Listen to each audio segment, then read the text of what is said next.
O que não podia, pela lei, no divórcio. Deus deu uma lei, Deus deu uma lei, não foi Moisés. Deus deu através de Moisés para o povo de Israel a pedido do povo de Israel. Essa lei é constituída de mandamentos, estatutos. O divórcio é um estatuto, não é um mandamento. É um estatuto e também testemunhos, a história e juízos, as ameaças de Deus. Em Deuteronômio 24, nós temos o Moisés tratando do divórcio, lembrando aquilo que Deus já tinha falado e, de certa forma, foi registrado nos 4 primeiros livros, Gênesis, Êxodo, Levítico e Números. E o Deuteronômio significa aproximadamente uma repetição. E nas campinas de Moabe, Moisés reuniu todo o povo e fez poucos discursos. Nesses discursos que estão registrados, ele lembrou que Deus já tinha falado. Aqui no capítulo 24, ele trata do divórcio, que podia. E então, nós temos muitas abordagens a respeito do divórcio. No Novo Testamento pode o divórcio? No Antigo Testamento podia. Esse assunto foi levado para Jesus. Ô mestre, Moisés nos mandou dar carta de divórcio. E Jesus diz, não, ele não mandou, ele permitiu. É muito diferente. Mas a ideia de Deus é de um casamento duradouro, permanente, que a pessoa pense antes e persevere no casamento. Certamente que problemas vão aparecer, mas devem ser tratados dentro do casamento. E cada um, marido e mulher, entender a sua parte. Ninguém nasce sabendo, mas o casamento é o início de uma caminhada. Não é para a gente se casar depois de muita experiência. Não, não, não. O casamento é o início. A gente tem o potencial e a graça de Deus de se adaptar com qualquer pessoa com quem a gente se case.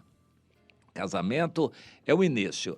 Desde que haja a correta interpretação do que é o casamento, cada um assume o compromisso de perseverar. Casamento é para perseverar, não é tentativa. Nada disso. É uma convicção, um contrato assinado diante de Deus, uma aliança feita e que vai ter Deus como avalista e todos os assuntos pendentes vão ser levados a Deus no casamento. O casamento é para ser duradouro. Jesus respondeu àquela indagação dos judeus dessa maneira.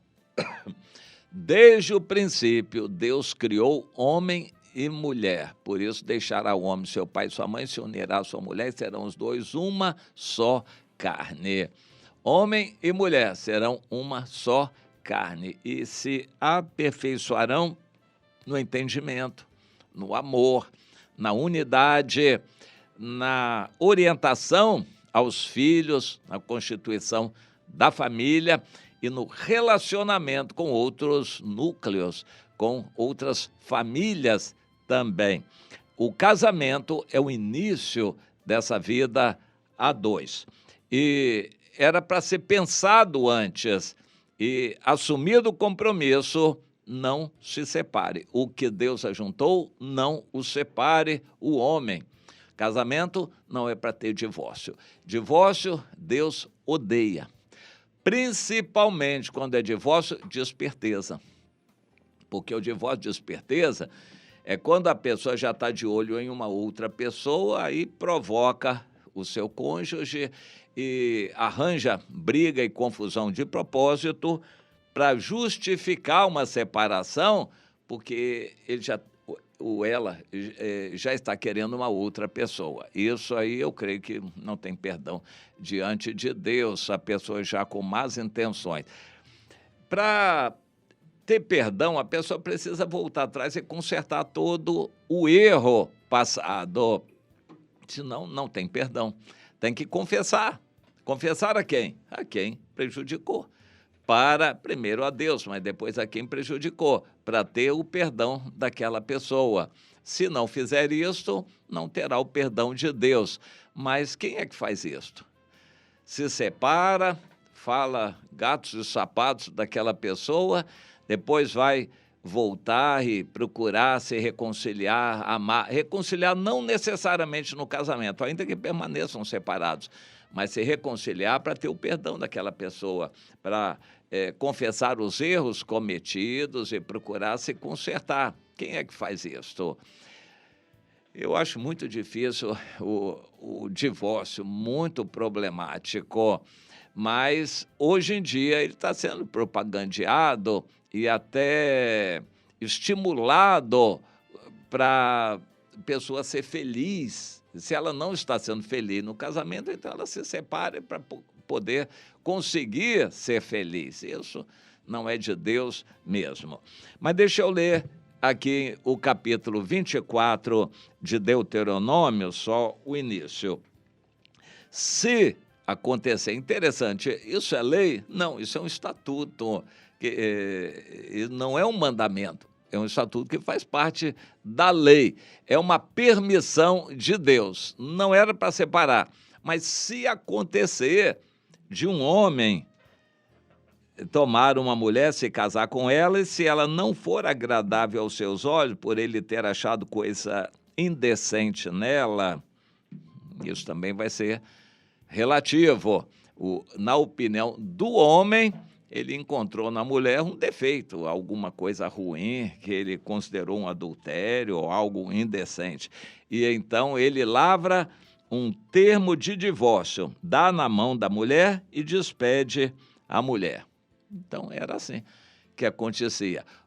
Depois, com o passar do tempo, a mulher também passou a ter esse direito de se divorciar do marido. Anteriormente, era mais o marido que tinha esse direito de se divorciar da mulher. Ele não gostava, a partir de um certo ponto, ele dava uma carta de divórcio e despedia a mulher.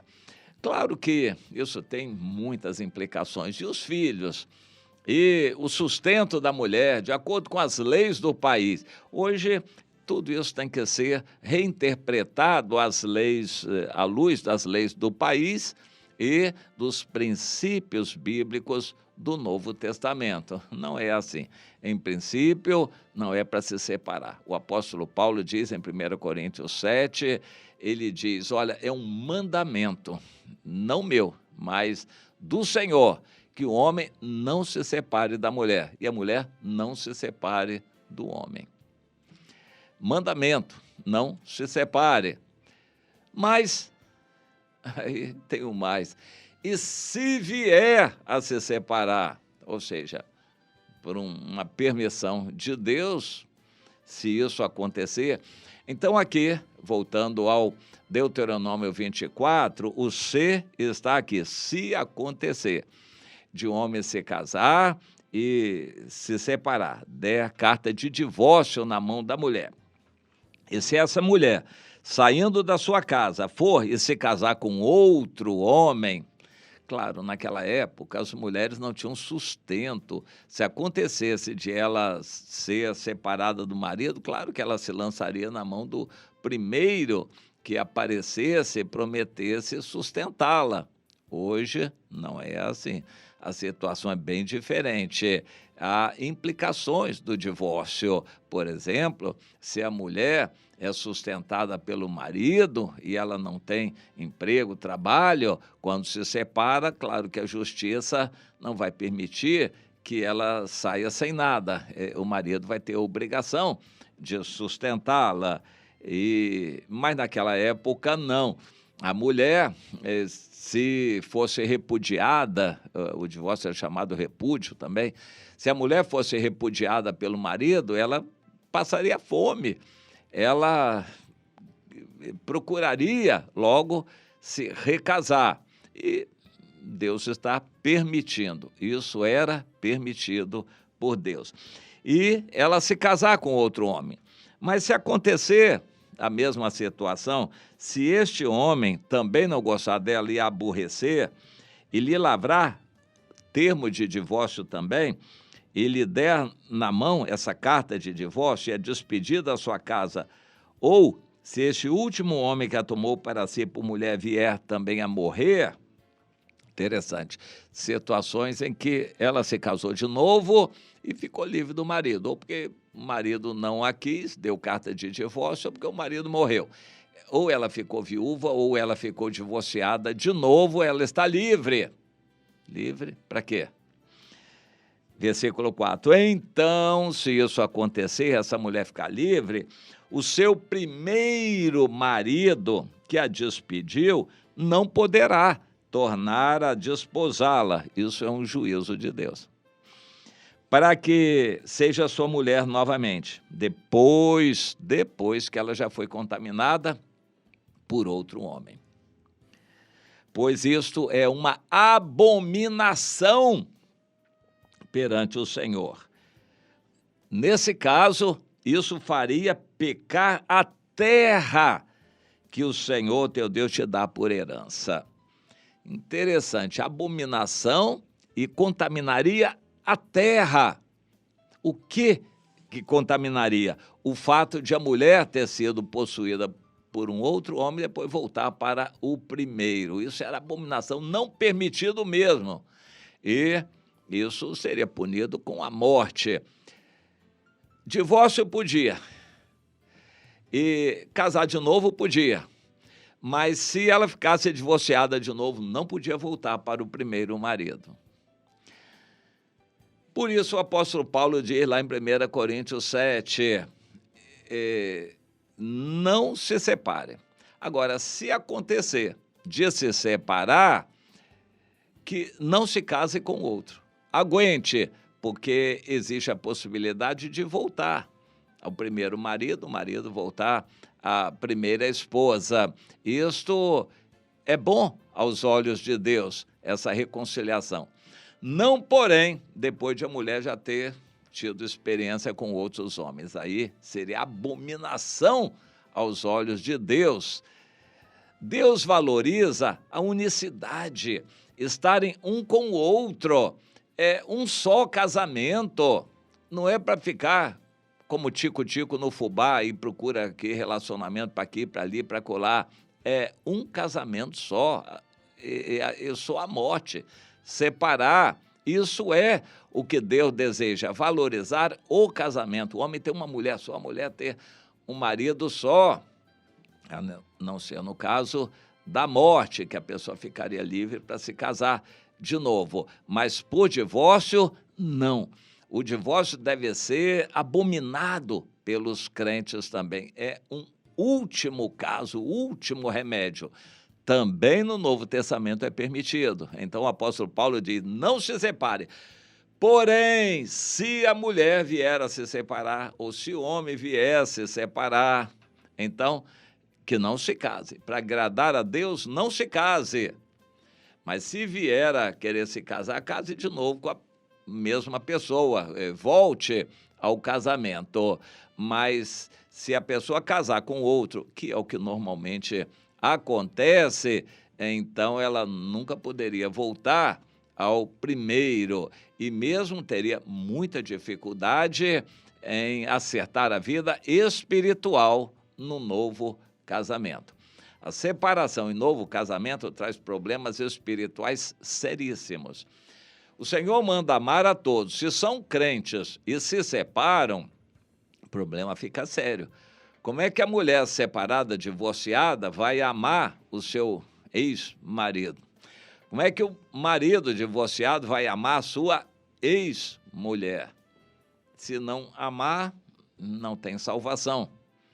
O problema do divórcio é sério nas suas consequências. E os filhos? Como vão ficar os filhos? Como vão criar os filhos no temor do Senhor? Como é o desejo de Deus, se estão separados e brigando e falando um do outro, é muito difícil ser salvo. não é difícil viver assim, porque uma grande parte da população já está vivendo assim. Casa, separa, junta aqui e tal, e outro casamento, ajuntamento, nem casamento, e vai levando a vida desse jeito. Aos olhos de Deus, não. Existem mandamentos na lei, e mandamento é sério, não é para ser descumprido. Existe um mandamento no Novo Testamento, que é amar uns aos outros. A pessoa se separar e continuar amando o outro, amar o outro, eu acho muito difícil.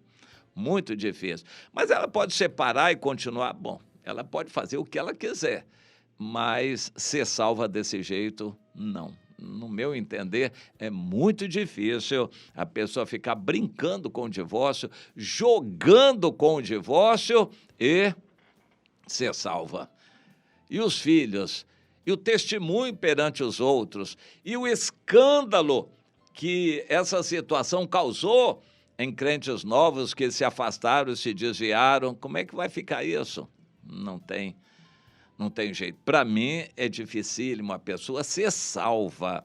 Ele pode ir para outra igreja, arranjar outro casamento, fazer e acontecer para lá. Isso aí, aos olhos dos homens, acontece toda hora, sempre. O país está cheio de casais ajuntados assim, de qualquer jeito. Mas aos olhos de Deus, sem cumprir os mandamentos, não dá. E sem amar, como Jesus mandou, também não dá. A pessoa ficar brincando com relacionamento significa que ela está idolatrando o sexo. Meu irmão, você quer ser salvo? Largue o sexo e seja um eunuco. Se casamento está trazendo problema, não se case. Quer separar? Não é para separar. Mas se separar, não se case mais. Não fique brincando com o sexo. Não, mas eu não posso ficar sozinho. Meu irmão, você não está valorizando Deus, você que está desse jeito assim, porque você está idolatrando o sexo, botando acima de Deus. Deus é poderoso para te dar suficiência na abstinência para continuar. Se não deu para casar, sirva a Deus fora do casamento, mas nunca ficar brincando com sexo, botando sexo acima de Deus. Pense nisto. Quem fica brincando com casar, separar e pega outro aqui, adultera lá e tal, está brincando com o sexo e colocando o sexo como um ídolo acima de Deus. Existem questões trabalhadas na Bíblia, existem princípios bíblicos que devem ser seguidos, mas principalmente eu quero realçar isso. Você está pensando em Deus, no outro, amar o outro, pensando em se separar, você vai amar o cônjuge de quem você quer se separar, você vai continuar amando, vai conseguir amar para ser salvo, porque se não amar, não vai ser salvo. Assunto sério, o amor acima de tudo.